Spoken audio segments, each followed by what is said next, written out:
Assalamualaikum warahmatullahi wabarakatuh. Saya Siska Ayumelia SB, NIM 1965142046, nomor urut 37, akan menjelaskan tentang perkembangan ilmu administrasi publik. Perkembangan ilmu administrasi publik terbagi menjadi dua fase. Yang pertama, administrasi publik sebelum menjadi disiplin ilmu atau administrasi publik sebelum Wilson.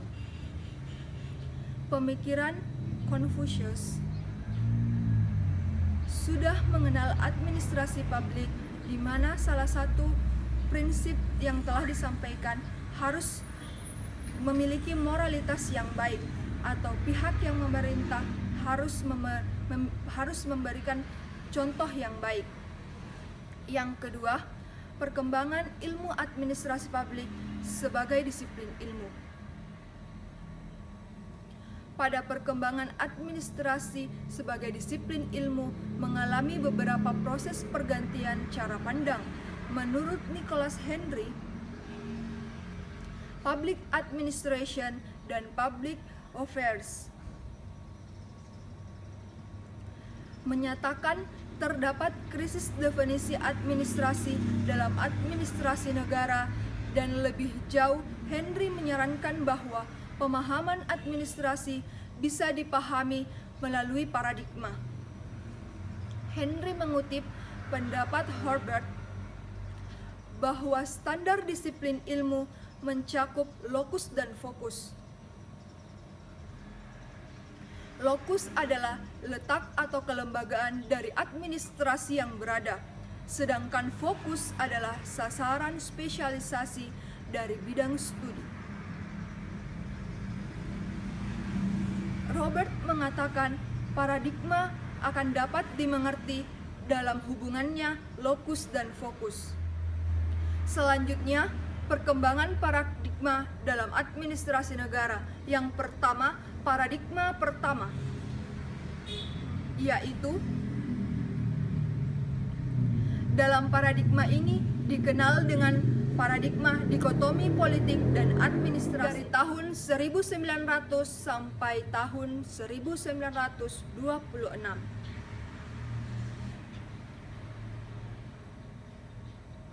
Paradigma ini diprakarsai oleh Frank Goodenough dan Leonard Dewar dengan bukunya yaitu Politics and Administration. Frank Goodenough berpendapat bahwa ada dua fungsi pokok pemerintah yang amat berbeda satu sama lain. Dua pokok yaitu politik dan administrasi. Sebagaimana yang tertulis dengan judul bukunya. Politik menurut Goodenough harus membuat kebijakan-kebijakan atau melahirkan keinginan-keinginan negara. Sedangkan administrasi diartikan sebagai hal yang harus berhubungan dengan pelaksanaan kebijakan-kebijakan tersebut. Pemisahan kekuasaan memberikan dasar perbedaan antara politik dan administrasi. Penekanan paradigma pertama ini adalah pada lokusnya, yakni mempermasalahkan di mana seharusnya administrasi itu berada, yang berpusat pada birokrasi pemerintah. Administrasi negara memperoleh legitimasi lewat lahirnya Introduction to the Study of Public Administration oleh Leon. Selanjutnya, paradigma kedua yaitu prinsip-prinsip administrasi negara pada tahun 1927 sampai 1937. Diawali dengan terbitnya Principle of Public of Administration oleh karya W.F. Willoughby. Administrasi diwarnai oleh berbagai macam kontribusi dari bidang-bidang lain seperti industri dan manajemen. Berbagai bidang inilah yang membawa dampak besar pada timbulnya prinsip-prinsip administrasi. Prinsip-prinsip ini yang menjadi fokus administrasi publik, sedangkan lokus pada paradigma ini kurang ditekankan karena esensi prinsip-prinsip tersebut, di mana dalam kenyataannya bahwa prinsip itu bisa terjadi pada semua tatanan, lingkungan, misi, atau kerangka institusi, ataupun kebudayaan. Dengan demikian, administrasi bisa hidup dimanapun, asalkan bisa dipatuhi. Pada paradigma kedua ini, pengaruh manajemen klasik sangat besar tokoh-tokohnya, yaitu F.W. Taylor, yang menuangkan 4 prinsip dasar itu. Perlu mengembangkan ilmu manajemen sejati untuk memperoleh kinerja terbaik. Perlu diadakan seleksi pegawai agar mereka bisa bertanggung jawab dengan kerjanya. Perlu adanya pendidikan dan pengembangan bagai pegawai secara ilmiah. Dan perlu kerjasama antara pegawai dan atasan. Kemudian disempurnakan oleh Fayol dan Gulick and Urquhart.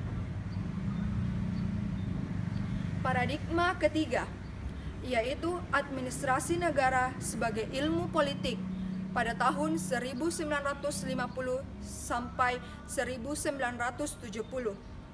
Menurut Herbert Simon bahwa Bosworth tidak menjelaskan apa yang seharusnya dijelaskan oleh administrator publik, terutama decision making. Kritik Simon ini kemudian menghidupkan kembali perdebatan dikotomi administrasi dan politik. Kesimpulannya secara singkat dapat dipahami bahwa fase paradigma ini menerapkan suatu usaha untuk menetapkan kembali hubungan konseptual antara administrasi saat dari usaha ini adalah keharusannya untuk merumuskan bidang ini hubungannya dengan fokus keahlian yang esensial. Selanjutnya, paradigma kelima, yaitu administrasi negara sebagai administrasi tahun 1956 sampai 1970. Istilah administrative science digunakan dalam paradigma kelima ini untuk menunjukkan isi dan fokus pembicaraan sebagai suatu paradigma pada fase ini. Ilmu administrasi hanya menekankan pada fokus tapi tidak pada lokusnya. Ia menawarkan teknik-teknik yang memerlukan keahlian dan spesialisasi pengembangan. Pengembangan paradigma ini bukannya tanpa hambatan. Banyak persoalan yang harus dijawab, seperti apakah kita fokus tunggal telah dipilih oleh administrasi negara, yakni ilmu administrasi, atau apakah ia berhak bicara tentang publik dalam administrasi tersebut, dan banyak persoalan lainnya. Sekian dan terima kasih. Wabillahi taufiq wal hidayah. Wassalamualaikum warahmatullahi wabarakatuh. Yes, sudah.